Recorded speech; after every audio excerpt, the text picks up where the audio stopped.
Alright, so most people that start off writing drum and bass will ask the big question: how do I make a Reese sample or a Reese bass? It's the main thing people know about drum and bass, and they hear in drum and bass, and it's one of the most important aspects of making drum and bass music. It's very easy to do, but most people do struggle with it a lot because they don't know how to do it, and it's very simple. I'll just make a combinator so I can use multiple oscillators to make a very strong Reese, but it will be just a simple standard Reese that is available in most drum and bass tracks. Alright, we got the combinator here. Let's just create a simple Reese with a maelstrom. These are the two oscillators: oscillator A, oscillator B, oscillator A and oscillator B. Sorry. Right now, you hear a sine. We don't want it. We want a sawtooth.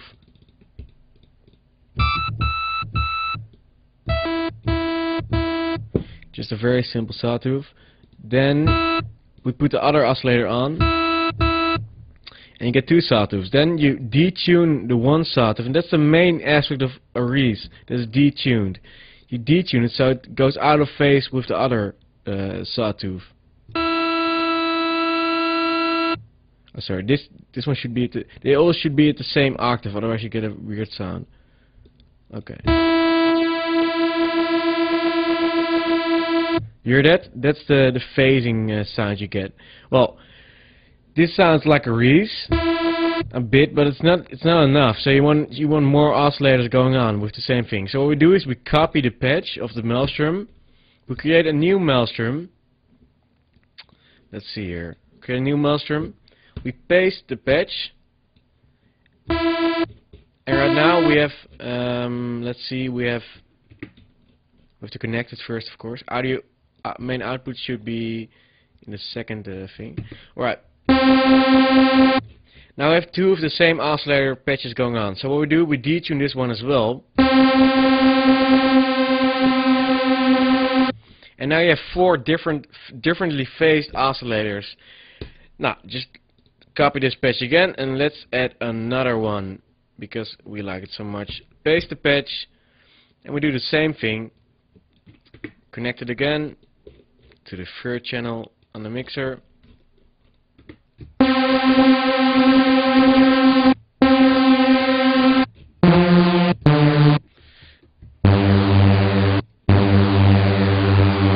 And this is probably the sound you're looking for.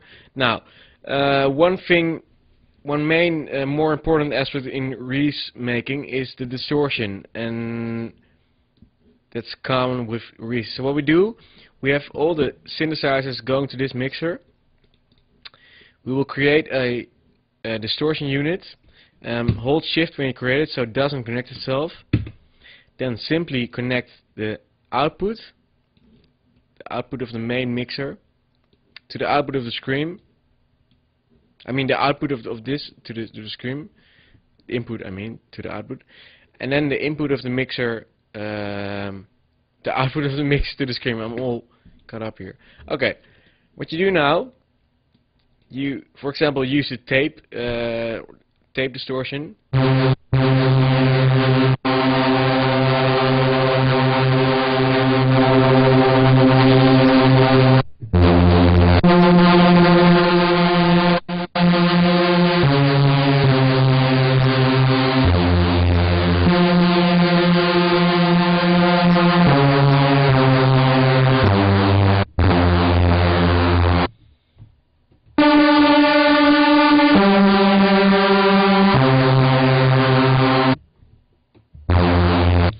It still sounds pretty rough, but that's the thing. A good Reese takes a lot of development, so it's a lot of trying out and working on this basis.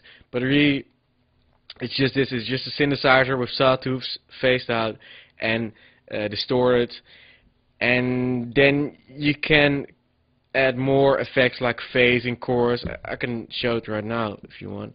You can use the phaser.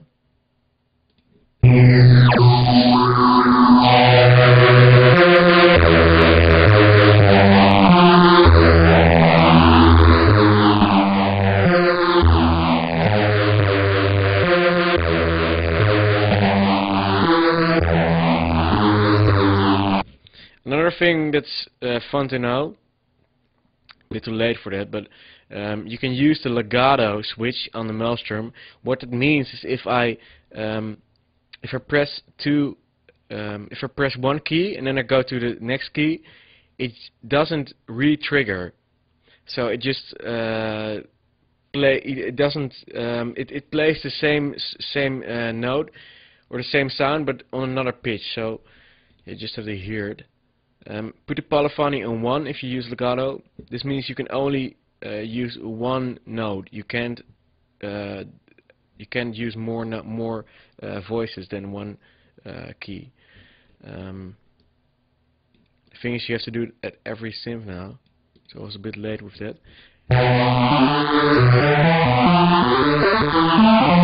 You can just press multiple keys and you will only hear one sound, one note.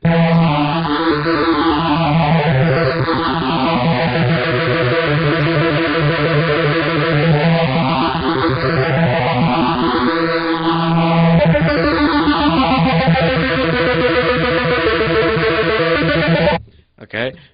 One last thing. The portamento switch. What that does is simply make a sort of glide effect from one note to another. Like if I do this, you get this. You have no glide. It switches from note to note all of a sudden. Like okay. So if we add portamento, and again we have to do it with every synth, of course. And this has to be the same value. This is 80, so we make this 80 and this 80.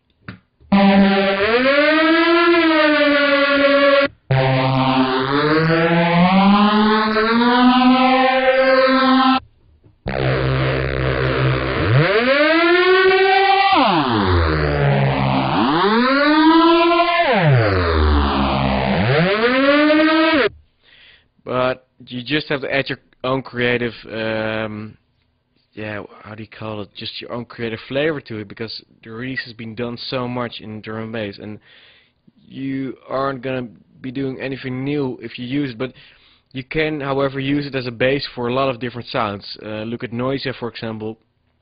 They use a Reese, but they totally twist it up and change it around to make it a whole new sound. And that's the thing. But it's helpful to know the basics of making a Reese. So hopefully you know now. If you have any questions, you can just ask me. Surf to my website pandadmb.com, and I'll be happy to answer them for you.